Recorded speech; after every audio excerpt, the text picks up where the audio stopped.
અને આજે ખરેખર ગાયની સેવા કરવાની જરૂર આવી ગઈ છે, કારણ કે ગાય એમ કે છે કે હું ગોકુળમાં ગામ નીહડામાં રહેતી, હું ગોકુળની ગાવલડી. ભગવાન કૃષ્ણ કનૈયાના આંગણે હું જતી હતી, હું બહુ સુખી હતી. ત્યાંથી મને બહાર કાઢી, મને બારણે કાઢવી નહોતી, હું ગોકુળની ગાવલડી. અરે બારણે કાઢી તો ભલે કાઢી, પણ મને ખાટકીને વેચવી નહોતી, હું ગોકુળની ગાવલડી. અરે ખાટકીને વેચી તો ભલે વેચી ભલા માણસ, પણ મારી ઉપર તરવાર ચલાવવી નહોતી, હું ગોકુળની ગાવલડી. અને તરવાર ચલાવી તો ભલે ચલાવી, પણ મને ચૂલે ચડાવવી નહોતી, હું ગોકુળની ગાવલડી. અરે ચૂલે ચડાવી તો ભલે ચડાવી, પણ તારા પેટડામાં નાખવી નહોતી, હું ગોકુળની ગાવલડી.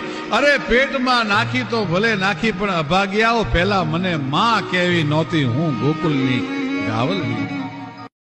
અને આજે ખરેખર ગાયની સેવા કરવાની જરૂર આવી ગઈ છે, કારણ કે